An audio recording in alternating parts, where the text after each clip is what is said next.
ఏలియా బహు స్పష్టంగా చెప్పాడు, నేను ఆరాధిస్తున్న దేవుడు జీవం గల దేవుడు. దేవునికి స్తోత్రం. ఈరోజు మనందరం ఇక్కడ కూర్చున్న వారు జీవం గల దేవుడిని ఆరాధిస్తున్నాం.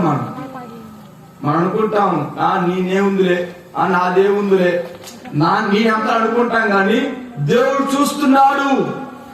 ఈ నున్నాలో, ఈ ప్రాంతంలో మీటింగ్ జరిగే దేవుడు చూస్తున్నాడు. దేవుడు అనుకుంటాడు, నా పిల్లలు నన్ను స్తుతిస్తున్నారు, నా పిల్లలను ఆరాధిస్తున్నారు, నా పిల్లలను గణపరుస్తున్నారు, నా జీవం నా బిడ్డల్లో ఉంచాను. దేవునికి స్తోత్రం కలుగును గాక. హల్లెలూయా. ఏలియా ప్రార్థన చేస్తుండగానే ఆ ప్రార్థన ముగించి ఉనిపే ఆకాశం అగ్ని వచ్చి ఆ కట్టెల్ని, ఎద్దుల్ని, కందకాలని, నీటిని దహించి వేసింది. దేవునికి స్తోత్రం. హల్లెలూయా.